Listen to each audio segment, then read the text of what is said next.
ഒരു ദിവസം കൂടി ദാനമായി തന്ന കർത്താവിന് നന്ദി പറഞ്ഞുകൊണ്ട് ഫെയ്ത്ത് വോയിസിലേക്ക് എല്ലാവരെയും ഞങ്ങൾ സ്വാഗതം ചെയ്യുന്നു. എഫെസോസുകാർക്ക് എഴുതിയ ലേഖനം 5-ാം അധ്യായം 9-ാം തിരുവചനം ഇങ്ങനെ വ്യക്തമാക്കുന്നു: പ്രകാശത്തിന്റെ മക്കളെപ്പോലെ വർദ്ധിക്കുവിൻ. പ്രകാശത്തിന്റെ ഫലം സകല നന്മയിലും നീതിയിലും സത്യത്തിലുമാണ് പ്രത്യക്ഷപ്പെടുന്നത്. ക്രിസ്തുവിൽ ഏറ്റവും പ്രിയപ്പെട്ടവരെ, പല മനുഷ്യർക്കും തന്നിൽ ഒരു നന്മയുണ്ടെന്നും തന്നിൽ ഒരു വിശുദ്ധിയുണ്ടെന്നും തിരിച്ചറിയുവാൻ കഴിയുന്നില്ല. എന്നാൽ ഈ തിരിച്ചറിവിലേക്കാണ് നമ്മൾ കടന്നു വരേണ്ടത്. യേശുക്രിസ്തു ഒരു നന്മയുടെ പ്രതീകമാണ്. മനുഷ്യനിൽ ഒരു നന്മയുണ്ടെന്നും ആ നന്മ ദൈവത്തിൽ നിന്നും ഉള്ളതാണെന്നും തന്റെ ജീവിതത്തിലൂടെ ലോകത്തിന് വെളിപ്പെടുത്തി തന്നത് ക്രിസ്തുവാണ്. യേശുക്രിസ്തുവാകുന്ന പ്രകാശത്തിലേക്ക് മനുഷ്യൻ അടുക്കും തോറും അവനിലെ ഇരുട്ടാകുന്ന തിന്മയുടെ ശക്തി ഇല്ലാതാകുകയാണ് ചെയ്യുന്നത്. നമ്മൾ മറ്റൊരാൾക്ക് വേണ്ടി ഒരു നന്മ ചെയ്യുമ്പോൾ നമ്മുടെ ആവശ്യങ്ങൾ ദൈവം നടത്തി തരുന്നത് നമുക്ക് കാണുവാനായിട്ട് സാധിക്കും. പലപ്പോഴും നമ്മൾ ചിന്തിക്കും, ഈ ദാരിദ്ര്യം അനുഭവിക്കുന്ന എനിക്കെങ്ങനെ മറ്റൊരാളെ സഹായിക്കുവാൻ കഴിയും എന്ന്. സ്നേഹമുള്ളവരെ, ഒരു പ്രാർത്ഥനയിലൂടെയോ ഒരു ചെറിയ ആശ്വാസ വാക്കിലൂടെയോ ഒരു പുഞ്ചിരിയിലൂടെയോ ഒക്കെ നമുക്ക് നന്മ ചെയ്യുവാൻ സാധിക്കും. അങ്ങനെ സ്വർഗത്തിൽ നമുക്ക് നിക്ഷേപം കൂട്ടിവെക്കുവാനും സാധിക്കും. നന്മയുടെ പൂർണ്ണതയിലെത്തണമെങ്കിൽ നമ്മുടെ ജീവിതത്തിൽ യേശുക്രിസ്തു ഉണ്ടായിരിക്കണം. ലൂക്കയുടെ സുവിശേഷം 19-ാം അധ്യായത്തിൽ ചുങ്കക്കാരനും ധനികനുമായിരുന്ന സക്കേവൂസിനെ നമ്മൾ കാണുന്നു. സക്കേവൂസിന്റെ ജീവിതത്തിൽ ആദ്യം യേശു ഇല്ലായിരുന്നു. എന്നാൽ ക്രിസ്തുവിനെ കാണുവാനുള്ള അവന്റെ ആഗ്രഹം കാരണം അവൻ ഒരു സിക്കമൂർ മരത്തിൽ കയറി ക്രിസ്തു വരുന്ന വഴിയിൽ കാത്തിരിക്കുകയാണ്. സ്നേഹമുള്ളവരെ, നമ്മുടെയൊക്കെ ആഗ്രഹം എന്താണ്? ക്രിസ്തുവിനെ കൂടാതെ എല്ലാം വെട്ടിപ്പിടിച്ച് സമ്പാദിച്ച് ആത്മാവിനെ നഷ്ടപ്പെടുത്തുന്ന ആഗ്രഹമാണോ, അതോ ക്രിസ്തുവിനെ സ്വീകരിച്ച് നമ്മുടെ ആത്മാവിനെ രക്ഷിച്ച് ക്രിസ്തുവിനോടുകൂടി നിലനിൽക്കുന്ന സമ്പത്ത് വേണമെന്നാണോ? ക്രിസ്തുവിനെ സ്വീകരിക്കണം എന്ന ആഗ്രഹമുണ്ടെങ്കിൽ സക്കേവൂസിന്റെ ഭവനത്തിൽ പോയ ക്രിസ്തു നമ്മുടെയും ഭവനത്തിലേക്ക് കടന്നു വരും. ഏത് കാര്യവും ഏത് സമയത്തും എവിടെ വെച്ചും ചോദിക്കുവാനും ആ ആവശ്യങ്ങൾ നമുക്ക് നിറവേറ്റി തരുന്നവനുമായ ക്രിസ്തുവിനെ എങ്ങനെ നമുക്ക് മാറ്റി നിർത്തുവാനായിട്ട് സാധിക്കും? സക്കേവൂസിനെ കർത്താവ് വിളിച്ചപ്പോൾ സക്കേവൂസ് തിടുക്കത്തിൽ സിക്കമൂർ മരത്തിൽ നിന്നും ഇറങ്ങി വന്ന് ക്രിസ്തുവിനെ സ്വീകരിക്കുകയാണ്. അതോടൊപ്പം അതുവരെ അവന് തിരിച്ചറിയുവാൻ കഴിയാതിരുന്ന അവനിലുള്ള നന്മ പുറത്തു വരികയാണ്. അവൻ പറഞ്ഞു, കർത്താവേ, ഇതാ എന്റെ സ്വത്തിന്റെ പകുതി ഞാൻ ദരിദ്രർക്ക് കൊടുക്കുന്നു. ആരുടെയെങ്കിലും വക വഞ്ചിച്ചെടുത്തിട്ടുണ്ടെങ്കിൽ 4 ഇരട്ടിയായി തിരികെ കൊടുക്കുന്നു. സക്കേവൂസിനുള്ളത് കർത്താവിന്റെ മുമ്പിൽ നിരത്തി വെക്കുമ്പോൾ കർത്താവ് അവന് വലിയൊരു സമ്മാനം കൊടുക്കുകയാണ്, വലിയൊരു അനുഗ്രഹം കൊടുക്കുകയാണ്. ഇന്ന് ഈ ഭവനത്തിന് രക്ഷ കൈവന്നിരിക്കുന്നു. സ്നേഹമുള്ളവരെ, ഈ ലോകം മുഴുവനും നേടിയാലും ക്രിസ്തുവിനെ നേടിയില്ലെങ്കിൽ നമുക്ക് രക്ഷ ലഭിക്കുകയില്ല. കർത്താവായ യേശു ക്രിസ്തുവിൽ വിശ്വസിക്കുക, നീയും നിന്റെ കുടുംബവും രക്ഷ പ്രാപിക്കും എന്ന് തിരുവചനം നമ്മളെ ഓർമ്മിപ്പിക്കുകയാണ്. സക്കേവൂസ് കർത്താവിനെ കാണണമെന്ന് ആഗ്രഹിച്ചു. തന്റെ ഭവനത്തിലേക്ക് സ്വീകരിച്ചു. തനിക്കുള്ളതെല്ലാം കർത്താവുമായി പങ്കുവെച്ചു. അവൻ കർത്താവിൽ വിശ്വസിച്ചു. അവന്റെ ഭവനത്തിന് രക്ഷ ലഭിച്ചു. നമുക്കുള്ളത് മുഴുവൻ കർത്താവുമായി പങ്കുവെക്കുവാൻ നമുക്ക് സാധിക്കുമോ? കർത്താവ് നമ്മെ രക്ഷയിലേക്ക് നയിക്കും. തിരുവചനത്തിൽ ഉൽപ്പത്തി മുതൽ വെളിപാട് വരെ നമ്മൾ വായിക്കുമ്പോൾ നമുക്ക് മനസ്സിലാകും, ദൈവത്തിൽ ആശ്രയിച്ചവരാരും വീണു പോയിട്ടില്ല, നിരാശരായിട്ടില്ല. ഈജിപ്തിലും ചെങ്കടലിലും മരുഭൂമിയിലും കാനാൻ ദേശത്തുമെല്ലാം ദൈവം തൻ്റെ ജനത്തിനു വേണ്ടി തൻ്റെ ശക്തി പ്രകടിപ്പിച്ചു. ആരക്ഷകനായ കർത്താവിനെ നമുക്ക് വിളിച്ചപേക്ഷിക്കാം.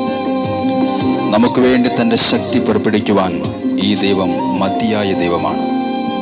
അതുകൊണ്ട് നമുക്ക് വിളിച്ചു പറയാം, എൻ്റെ ഓഹരിയായ കർത്താവേ, എൻ്റെ ദൈവമേ, ഞാൻ അങ്ങിൽ ആശ്രയിക്കുന്നു. അങ്ങൻ്റെ സങ്കേതമാണ്.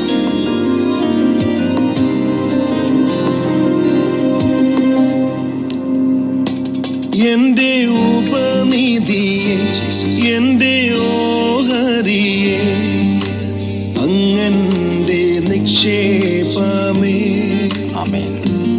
എൻ്റെ ആശ്രയമേ, എൻ്റെ മറവിടമേ, എന്നെന്നും സങ്കേതമേ. കർത്താവേ, അങ്ങയുടെ മാറിൽ ഞങ്ങൾ ചാരുവാനായി എൻ്റെ ഉപനിധി, അങ്ങയുടെ സന്നിധിയിലേക്ക് ഞങ്ങൾ ഓഹരി, അങ്ങന്റെ നിക്ഷേപമാണ്. അങ്ങന്റെ നിക്ഷേപമേ. ഞങ്ങളുടെ ആശ്രയമായ കർത്താവേ, എന്റെ ആശ്രയമേ, എന്റെ മറവിടമേ, ഞങ്ങളുടെ സങ്കേതമാണ് ഞങ്ങൾ വിളിച്ചു പറയുന്നത്. എന്നെന്നും സങ്കേതമേ, മാർവിൽ ചാരിടാം വിശ്വസ്തനായ ദൈവമേ, പറയാം വിശ്വസ്തനവൻ, വീരനായ കർത്താവേ, വീരനാണവൻ. മാർവിൽ ചാരിടാം എല്ലാം പറയാം വിശ്വസ്തനവൻ, വീരനാണവൻ.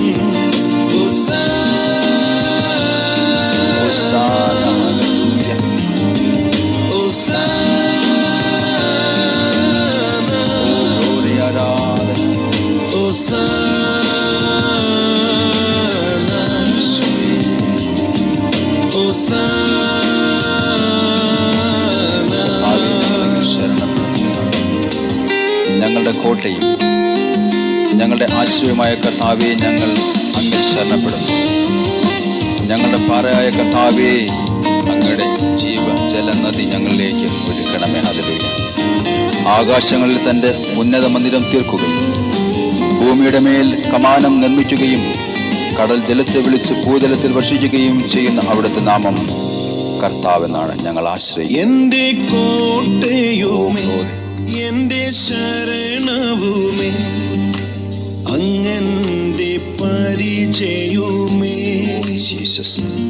എന്റെ പാറയുമേ, എന്റെ ജീവജലമേ, അങ്ങന്റെ ഉറവയാണേ. ഹല്ലേലൂയ.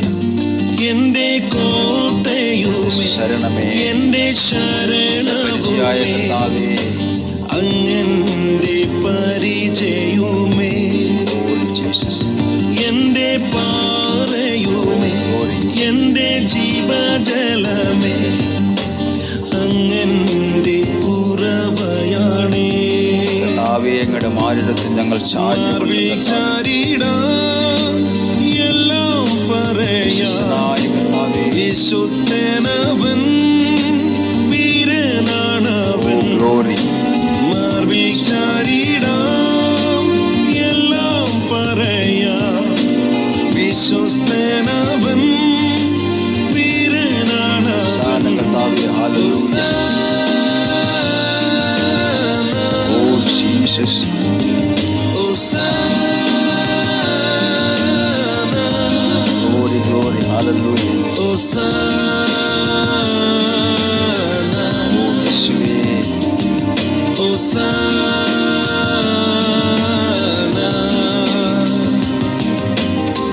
ഞങ്ങളുടെ ഉടയവനായ കർത്താവേ, ഞങ്ങളങ്ങിൽ ആശ്രയിക്കുന്നു.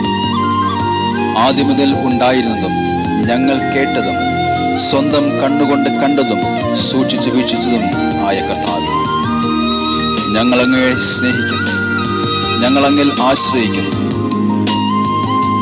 കർത്താവേ, ഞങ്ങളുടെ പരിശുദ്ധ രക്തം ഞങ്ങളുടെ എല്ലാ പാപങ്ങളെയും നീക്കി ഞങ്ങളെ വിശുദ്ധിയുടെ മറവിലേക്ക് മാറ്റുന്നതായിരിക്കട്ടെ.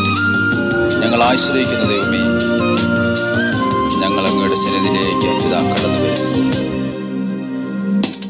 എന്റെ ഉടയവൻ, എന്റെ ഭുജബലമേ, അങ്ങന്റെ ഇമ്പമാണേ. എന്റെ ആരംഭമേ, എന്റെ വാഗ്ദത്തമേ, അങ്ങന്റെ ആമേനാണേ. എന്റെ ഉടയവൻ, എന്റെ ഭുജബലമേ, അങ്ങന്റെ ഇമ്പമാണേ. എന്റെ ആരംഭമേ, എന്റെ വാഗ്ദത്തമേ, അങ്ങന്റെ ആമേനാണേ. മാർവിൽ ചാരിടാം എല്ലാം പറയാം വിശ്വസ്തനവൻ, വീരനാണവൻ. മാർവിൽ ചാരിടാം എല്ലാം പറയാം വിശ്വസ്തനവൻ, വീരനാണവൻ.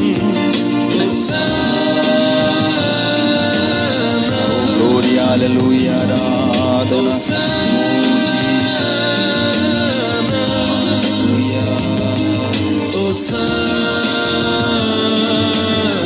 നന്മയുടെ ഉറവിടമായ കർത്താവേ, ആരാധന. നന്ദി കർത്താവേ. കർത്താവേ, ഞങ്ങളങ്ങിൽ ആശ്രയിക്കുന്നു. ഞങ്ങളുടെ രക്ഷകനായ കർത്താവേ, ഞങ്ങളങ്ങിൽ വിശ്വസിക്കുന്നു. ഞങ്ങളുടെ ഹൃദയത്തിൽ കർത്താവേ, ഞങ്ങളങ്ങേ രക്ഷകനായി സ്വീകരിക്കുന്നു. ഇന്നേ ദിവസം നന്മയുടെ ഉറവിടമായ കർത്താവ് നമ്മുടെ പ്രാർത്ഥനകൾ കേട്ട് നമ്മെ അനുഗ്രഹിക്കട്ടെ എന്ന് യേശുക്രിസ്തുവിന്റെ നാമത്തിൽ ഞങ്ങൾ പ്രാർത്ഥിക്കുന്നു.